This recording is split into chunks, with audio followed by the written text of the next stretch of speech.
I Hate Politics is a podcast dedicated to exploring a human activity we love to hate.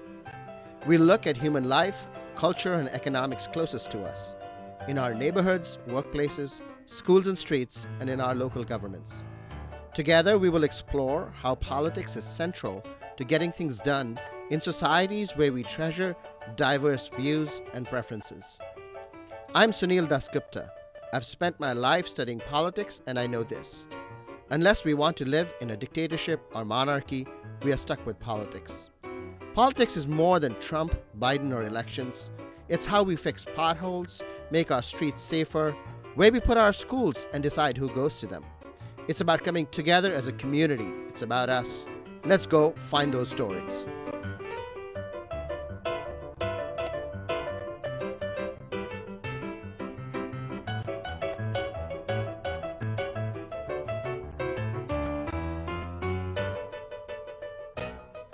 In this episode, the weekend of July 4th, 2021, some Americana. I talked to Northern Virginia-based blogger Addison Del Mastro. Del Mastro writes a blog called The Deleted Scenes, where he explores artifacts of the American landscape we have left behind, and what these deleted scenes mean for us today. One of the topics he returns to regularly is small towns, and how they have changed, but also what small towns tell us about how people lived then and how we plan our living places now. Picture a small town from 100 years ago. World War I and the pandemic have both just ended, and it is the roaring 20s. The automobile is taking over the roads, but look closer at the picture and you will see something quite remarkable. A small town looks very much like a large city, except miniaturized. The tall building next to a short one, a retail store, and an office building, and then a home and an apartment building along a narrow street. And this exists for maybe a block or two or three before the city just disappears and it is farm country once again. The density in a small town and a large city used to be more or less the same. The city was just larger in size. The contrast with a suburban subdivision could not be more striking. And what is radical here is not the mixed-use development of old small towns, but the homogeneity and the exclusionary nature of modern zoning law. You cannot build an American small town anymore. Zoning law doesn't permit it. Kentlands, the Gaithersburg development, which was a pioneer in old American small town revivalism, is an exception despite its enormous success. Though most zoning ordinances go back to the 1960s and 70s, the period famous for the white flight from American cities, the roots of modern zoning law go back to the 1920s as well.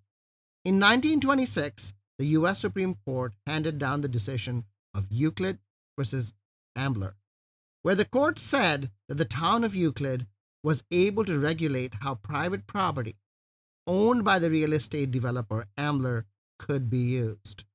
And the town of Euclid wanted to impose homogeneity and exclusion when the old American small town was a picture of a heterogeneity and inclusion.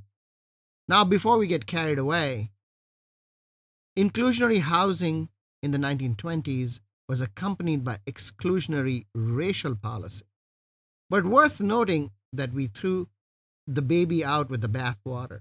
The next chapter in America's history was of exclusion in both housing and race.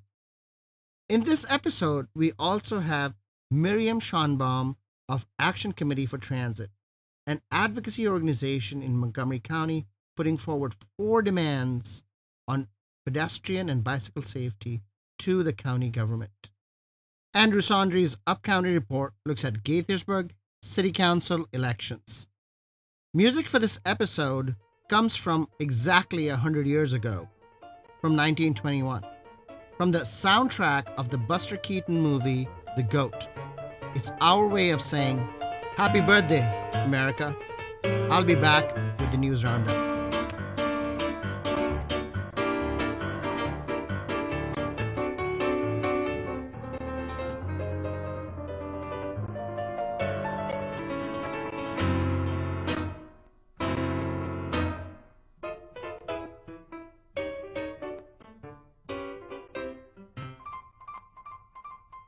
This week, the county minimum wage went up.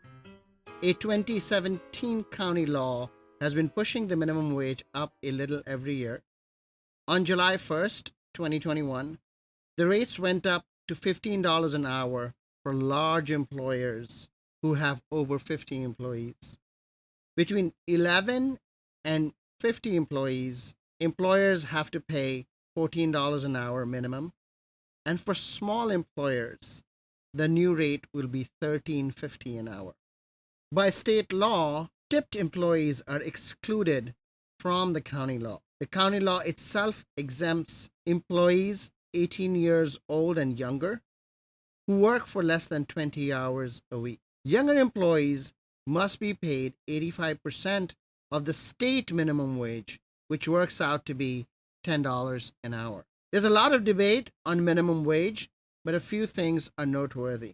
First, a full-time job at minimum wage of $15 an hour produces an annual income of $30,000.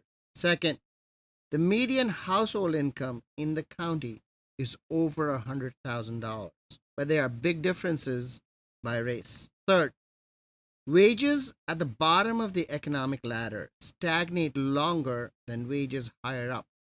The labor market has heated up, but wages are not lifting fast enough. The teen summer job market is on fire, writes Petula Dvorak of the Washington Post. But while employers are giving out bonuses, the wage rate at the bottom is still low, at $10 an hour for her son who works in a coffee shop.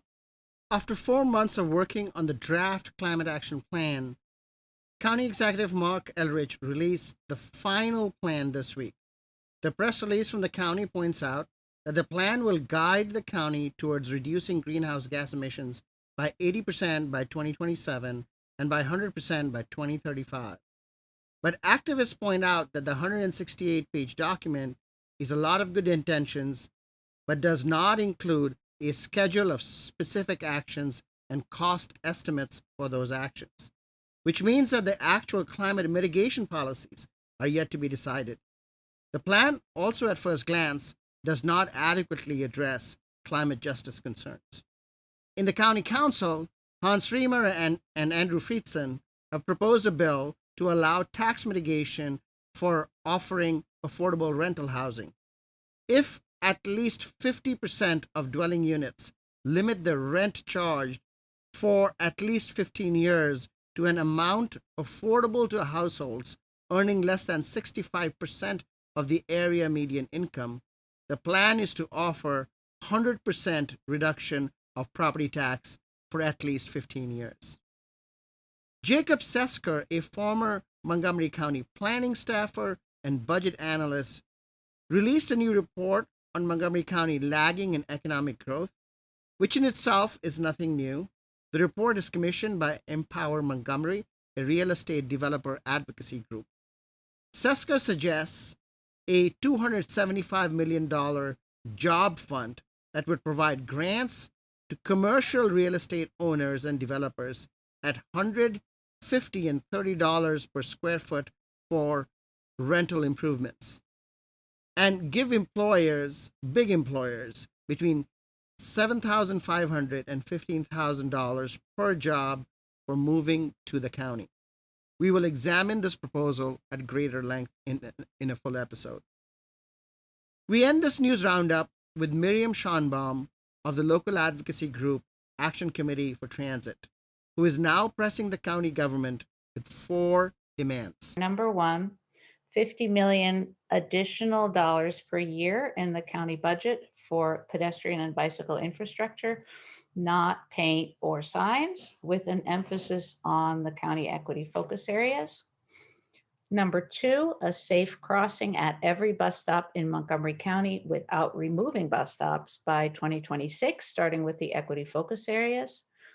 Number three, a safe walking, rolling, and biking route to every Montgomery County public school by 2026, starting with the equity focus areas. And number four, a 6-to-4 road diet on Georgia Avenue for the 3 miles from the Randolph, Georgia interchange in Glenmont to Belpre Road and Aspen Hill, reallocating one of the 3 lanes each way from car lanes to dedicated and enforced bus lanes and or protected bike lanes. I'll be back with urbanist blogger Addison Del Mastro.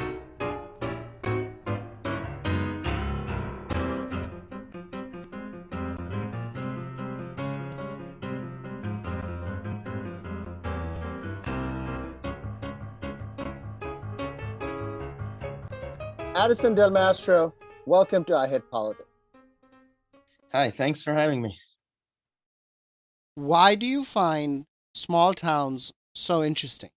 Is that they point back to a time when we had a very different economy, less centralized and more distributed. Every small town existed for an economic reason. And so that period in our country and on our economy is probably behind us, but I think it's important to be aware of how less centralized things were back then. That even very tiny towns, sometimes few hundred people, were sort of on the map in terms of the economy, in terms of manufacturing, even in terms of being part of transit. Small towns are basically just very tiny cities. Even communities of a couple hundred people are built and laid out in a manner that is denser and tighter and sort of more well-defined than most of the suburban or exurban growth that we've had in the last few decades. I was in Clifton, Virginia, a couple of weeks ago in southwestern Fairfax County. They have less than 300 people there, and the town is just sort of, it's a few intersections, and there's all stuff there. It's dense. It's not that dense, but it's denser than a subdivision.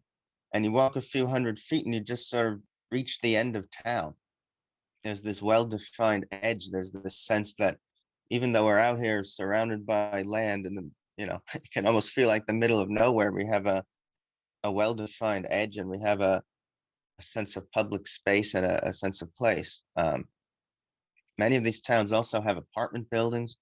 They have attached houses, mixed-use downtowns, single-family neighborhoods next to larger buildings. And, this is all before zoning. It's long before zoning in many cases. It's pleasant. People tend to like small towns. They sort of code as, quote unquote, American. You started by saying that this is from a different economic era when our economic system was much more decentralized. How do you think that this kind of small town viability remains today, given that we are more economically centralized? Well, in terms of economics, these places basically function as bedroom communities today. The towns that lost their economic function and don't happen to be in areas with a high demand for housing have just sort of died. Many towns throughout America, are in trouble. But out here, these places have been lucky to be in a region that's growing. And so some people will say, yeah, we're not going to build like that because we're not in that era anymore. But new urbanism is basically about rediscovering that method of building. There's nothing about a main street or a street grid or whatever that is tied to that particular economy. And when we build stuff like this today, most people think it's quite lovely and there's a high demand to live there. Which raises a different question of affordability and exclusivity. But generally speaking, people like this stuff when it gets built and when it survives. But we know, but a lot of people don't know, that you essentially can't build it anymore.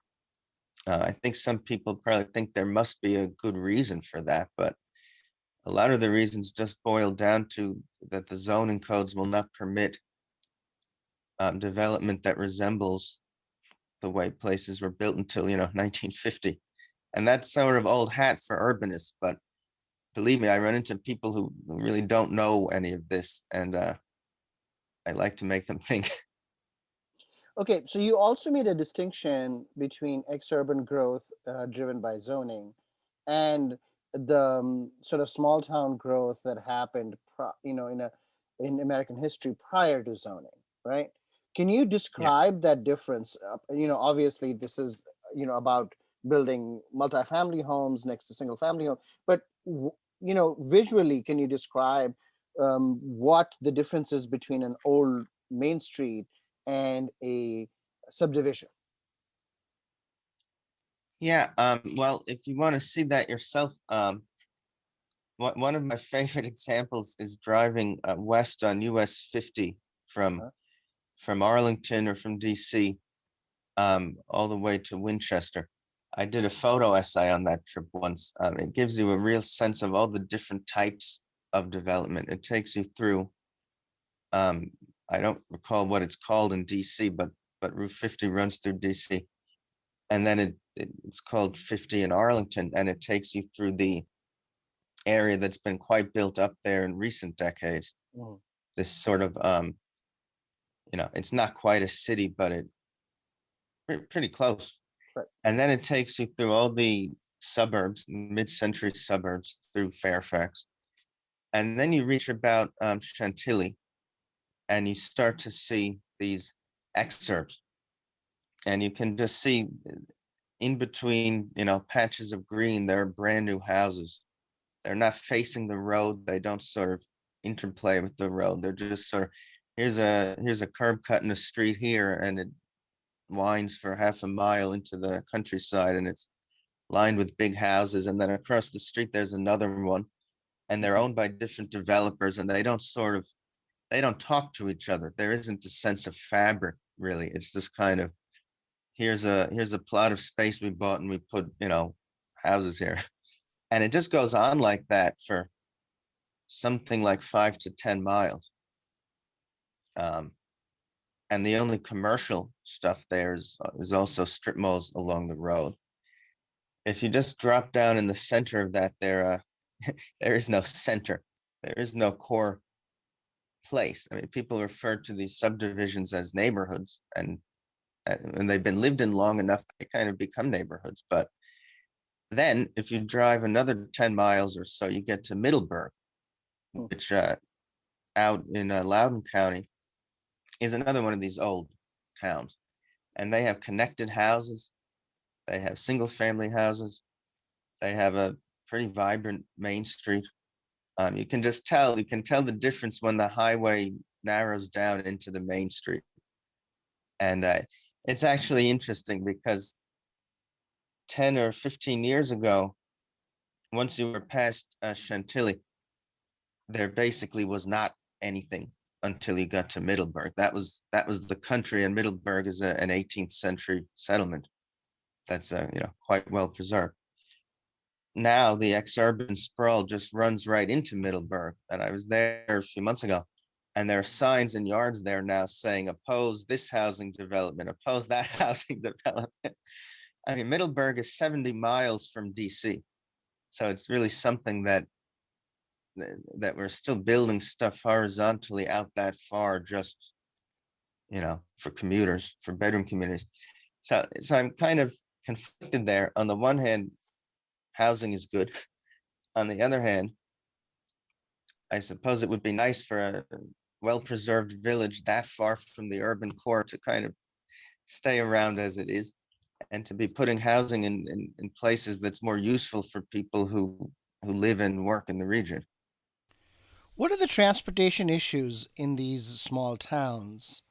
Now, after COVID, with much more work from home, will there be another wave of decentralization that makes these towns viable again? I think if work from home is here to stay, it could.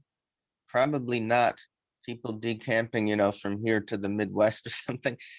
Not that kind of decentralization. People talk about, using work from home to resettle places that have fallen on hard times. I think that's a little unlikely.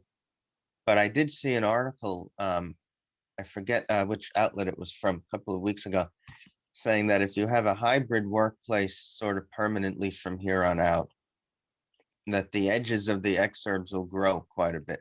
Places that were not commutable before will now become commutable if you're going 2 to 3 days a week. Mhm. So, the transportation issue there is that new highways, new congestion, communities that are in the middle now that were once on the edge are getting all the through traffic. Right. They need to, or think they need to widen their roads. It's there's a lot going on there. But I will say, I mentioned in the very beginning that some of these little towns were even part of the transportation networks. And I think that's fascinating.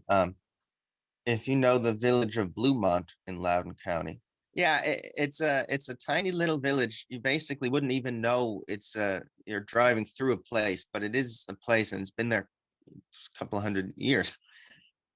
This is past Leesburg West. Basically, currently it is past what we would consider the edge of the exurbs, or right along the edge. And Bluemont used to have electric trolley service from Washington, D.C. Wow. People, yeah. So, that was because it was largely a sort of vacation place. I don't know if anybody commuted. I mean, you're talking about streetcar maps that are so old that I really haven't been able to find a good explanation of what it was actually like to ride that trip. What did it cost? How many transfers, etc. But yeah, the old electric trolleys took you all the way out there, and even today, that is still sort of way out on the edge of the entire, metro area. So I don't know what that tells you really, because it's a different time and a different place. But I just think it's fascinating that in some ways, our transit maps, as the transit maps have shrunken, in some ways, the regions have shrunken. Despite all of the horizontal exurban growth. I just think that's fascinating. It is fascinating. It's completely fascinating that, you could have viability for a village like Bluemont, right? And for transit. Right now, we don't have transit beyond Shady Grove in Montgomery County, right? And we have Clarksburg and Frederick, and everything is populated now. But it seems like it's very hard to get transit, even with that level of population. And here is a small village that, had trolley service. That's amazing. Yeah, and that's not the only example. In Clifton, where I was the other week, they have a Virginia Rail Express stop. The train doesn't actually stop there most of the time because the town is not large enough, I suppose, for that. But it was also sort of a vacation town. And I read on one of their historical markers that trains would stop there in the heyday of the place in the 1800s 17 times a day. Whoa. Yeah. And there was also a little town I did visited in Pennsylvania, in the sort of eastern Allentown area, if you're at all familiar with Pennsylvania. And it's a little village of just under 1,000 people, very quiet. It feels rural. It's close to those other cities, but not kind of right next door. And it also was part of an electric trolley line. And I found an article looking back, and they had an ad. I guess the streetcar builder had an ad, and they said, ride between the two cities and past the, rural beauty of this. I'm blanking on the name right now, on this little village. So it's fascinating that transit had this footprint that in all this time has not been rebuilt or surpassed. And I mean, that tells you what's at least possible. It doesn't tell you we can do this right now, but if it existed, it could exist. Well, the automobile killed it, is essentially what it is. The automobile provided such incredible flexibility at a family level, at an individual level, that, nobody wanted to constrain themselves to to a transit schedule. So I think part of that is the automobile story, right? Yeah, well, yeah. The issue there is anybody could hop on a streetcar for a couple of dollars. If you can't afford, or you have trouble affording an automobile, you're out of luck. And that's when you combine that with the horizontal growth, larger and larger built areas with less mobility without a car, that's an issue. That is an issue, and that's an equity issue, right? So on the one hand, there was this possibility of getting on a streetcar for a few dollars and, not needing a car and being able to go to a vacation place on that. That's amazing. But I would imagine that on the flip side is also the issue that, that these towns were often, would be segregated. What do you think? I don't know the particular histories, but if you're talking about villages, in Northern Virginia in the 1800s, yeah, probably. Although Waterford, which I actually wrote about, I did an essay on Waterford, which is another little village in Loudoun County. They were founded by Quakers, and there's a Civil War history there about them not fighting the Civil War. So even there, you can find bits and pieces that aren't all bad. They were not with Virginia in the Civil War, but yeah, I mean that history is there, and you can't ignore it. I read the essay about Waterford. Can you explain? That's a very incredible example of a viable small town currently. Can you explain a little bit about what Waterford is, where it is, and how it operates? Waterford was, again, one of these little industrial towns that was a mill town back in the 1700s. And it was important in the Civil War. And then this is actually interesting. Sometime in the late 1800s, early 1900s, it basically sort of fell off the map. And this also happened to Clifton. They actually have somewhat similar trajectories. The town had just kind of become semi-abandoned, not well taken care of. That was a point in American history when people didn't really care about preservation. It was just this old settlement. We lost that sense of continuity and that sense of, history, that this is sort of living history. And it was not until the 1960s that Waterford and Clifton were sort of resettled and rediscovered, and they were restored, and they got registered as historic landmarks. Mm-hmm. And so, they're very wealthy places today, and sort of these exclusive bedroom communities. Maybe some people farm, but they don't really have an industrial purpose today. But they were not sort of continuously affluent and continuously settled. They saw some of the same ups and downs that pretty much all urban places in this country did at some point. Is it right to say that places like Waterford and Clifton, they have different zoning laws still, that they have been grandfathered? My understanding is that they would be allowed to replace, say, a building in a fire, unlike many zoning codes where you can't do that. The example is often given in many towns. If a building burns down, all you can put up is a McDonald's or a gas station or something. You can't actually put up the same building because it doesn't meet the code that exists now. Mm-hmm. I was taking a look at both of those towns' websites, and they go into quite a bit of detail about, if you're a homeowner here, here's everything you have to do. If you want to alter your home, there's this board and that board, and there's a very thick historic preservation regime there to ensure that the town retains visual continuity. And that's interesting because on the one hand, you're sort of saying you're using the policy to enforce this appearance, and that appearance sort of happened granularly and incrementally and naturally. Now you're saying, well, we're going to use policy to say it has to stay like that. So it's not the same spirit. But again, the point that I make when I talk about this is I kind of dislike the idea that we would call out places like this for encasing themselves in regulatory amber, or for being too expensive or whatever, because they're still denser and they're still more beautiful than a lot of what we're building now. And I know, housing advocates and urbanists don't like a lot of what we build now, but it's still getting built, and it's all you can build.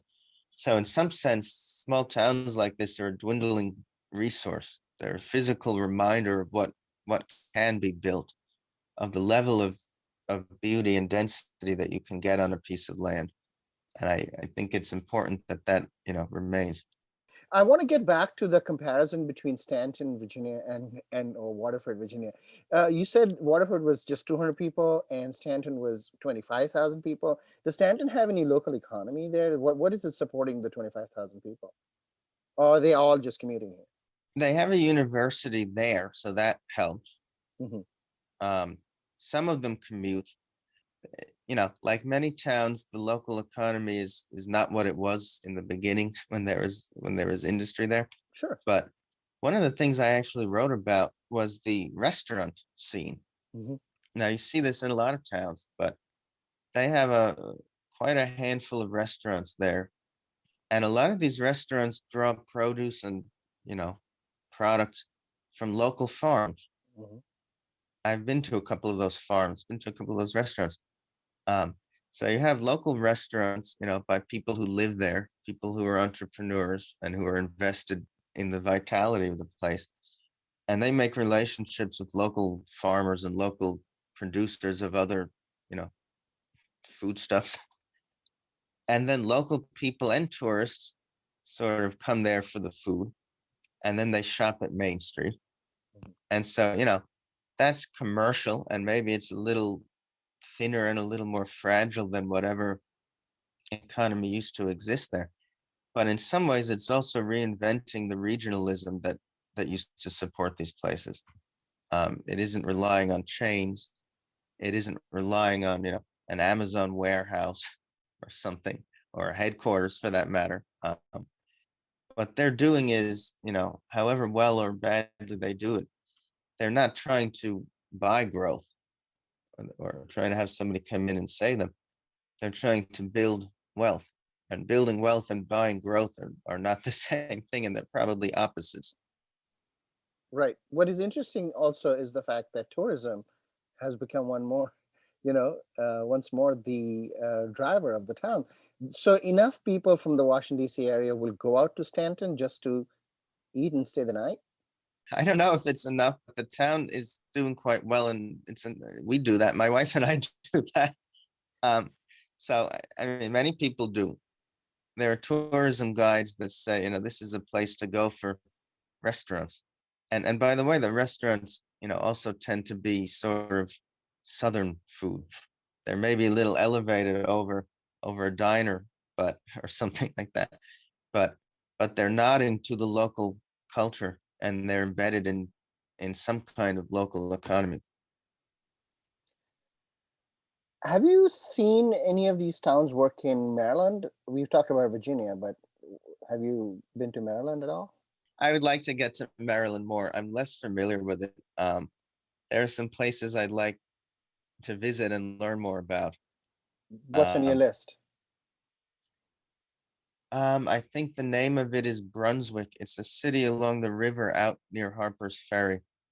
And I drove through it once, and it looks a bit post-industrial. But, there is some traffic there and some stuff there. And I just said, oh, wow, look, this looks like a real city, and yet we're in the middle of the countryside. And that's what really kind of got me interested in this. Is I grew up in the suburbs, and then I went to University of Maryland for grad school, and I lived on Route 1 in College Park.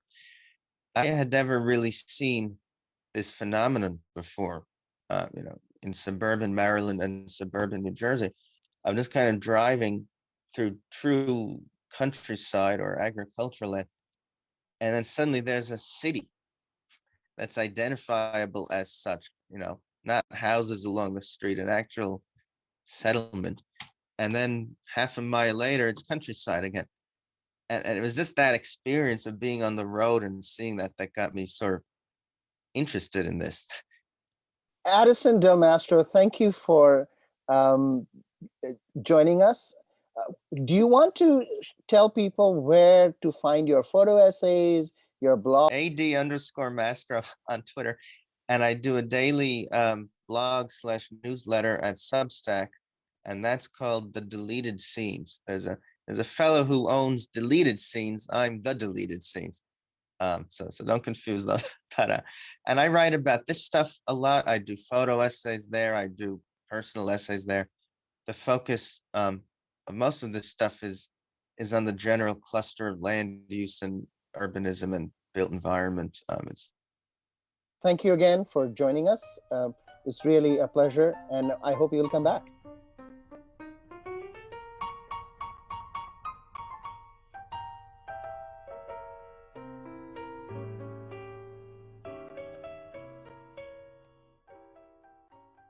What lessons can we draw from my conversation with Addison Del Mastro? First, the organic growth of small towns should tell us that the sterile, homogeneous subdivision should end. And more, we must find ways to return to a more natural, demand driven housing and commercial development across the board, everywhere, even where we have existing housing. This is not a call to end all zoning, but certainly a call to deregulate an overly regulated real estate market. Economic growth is going to be a big election issue in Montgomery County.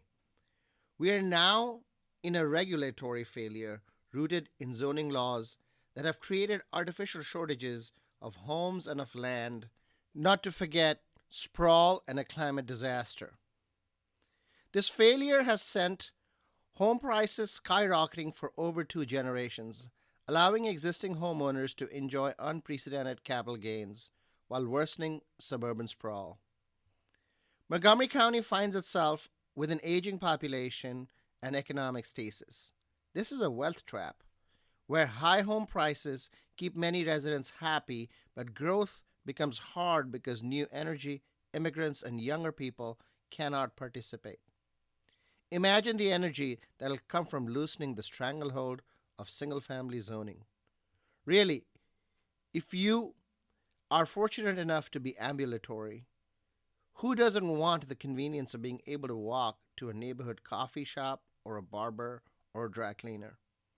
But how many homes can we really do this from today?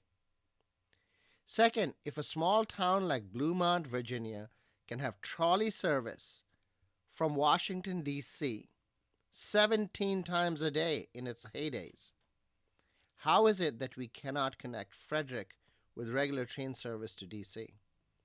Prior to the pandemic, MARC service ran 6 trains a day and is now expected to reduce further. The impact of the pandemic on transit is obviously something to watch out for, but the way things are, the possibility of putting train lines on the new American Legion Bridge, should it be built, is hard to imagine. The Commonwealth of Virginia has committed to Transurban, the toll lane contractor, that it'll reimburse the company if there was ever train service from Virginia to Maryland. Meanwhile, the demand for cars and roads, epitomized by Maryland Governor Larry Hogan's plan to widen Capitol Beltway and Interstate 270, continues unabated, as if there was no climate emergency now. I'll be back with Andrew Saundry.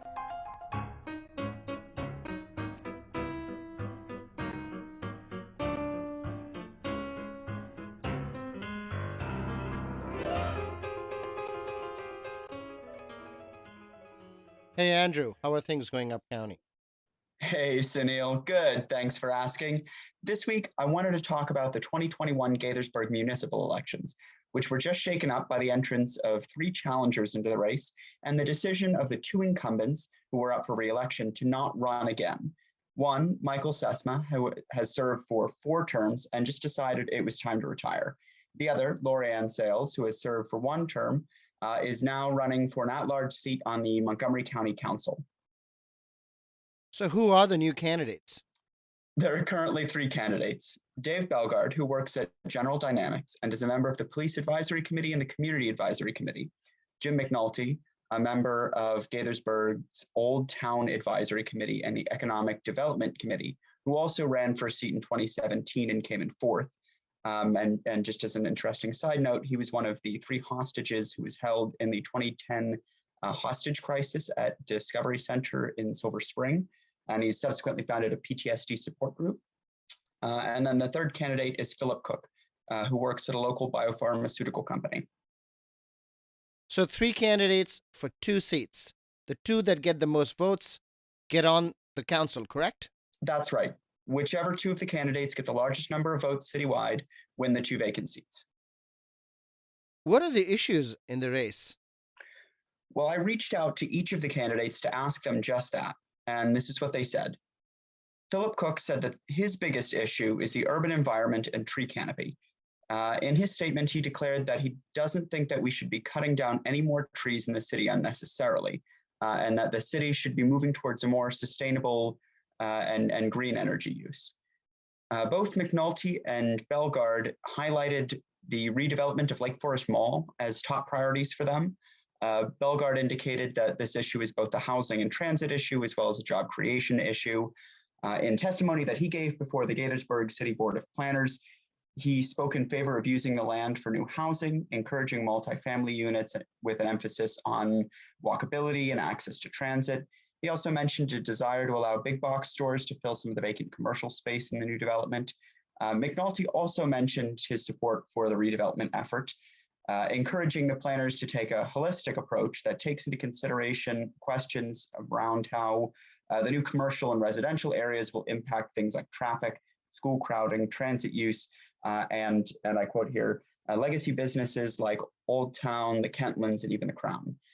He's indicated that he can bring unique insight into the discussion because he is someone who lives near Lake Forest. So it's fair to say that what happens at Lake Forest Mall is the biggest issue in the race? Absolutely.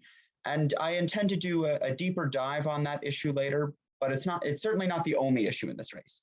This is still Montgomery County after all, so affordable housing, job growth, public transit, and school quality are big issues. Bellegarde mentioned these in his statement as well, saying, and I quote, bringing in new jobs for all income levels and skill sets is key because the pandemic has exacerbated an already tenuous employment situation. Before the pandemic, Gaithersburg had a 9.4% poverty rate, and out of the over 40,000 workers in the city, only 3,000 of them worked in the city. Another interesting note is that if the field stays the same, and if we don't get any new candidates between now and the filing deadline, that the Gaithersburg City Council come next term will be all male and almost all white, which is odd because Gaithersburg is the second most diverse city in the entire United States, according to a 2020 study by Wallet Hub. Do you know any others that are thinking about running? I don't personally. I know that I expect that the field is going to grow because the filing deadline is a little ways away, but I haven't heard of any others yet. So tune into the podcast regularly. I'll have more to say on this as more people jump into the race. Thanks, Andrew. Thanks, Sunil. That's all for this episode. We use music from the soundtrack of the 1921 Buster Keaton movie, The Goat. One of the great learning experiences for me in doing this podcast has been knowing copyright law in the United States, which can only be described as a hot mess. Sound recordings are the most complicated. Even those that were made 100 years ago remain out of public domain. But in 6 months, on January 1st, 2022, tens of thousands of sound recordings made before 1923 will go into public domain. I can't wait to hear the remixes. In contrast, movies are copyrighted for 100 years, and The Goat is now in public domain. I say this in every episode, but I will say it again. I'm very much looking forward to showcasing local talent, and especially local music students on the podcast. If you want to share your music on the show, or know someone who might want to, please email us at ihppod@gmail.com or reach out on Twitter at ihppod. I hope you will subscribe and share the podcast as we bring you stories about politics close to you and your home. See you next time.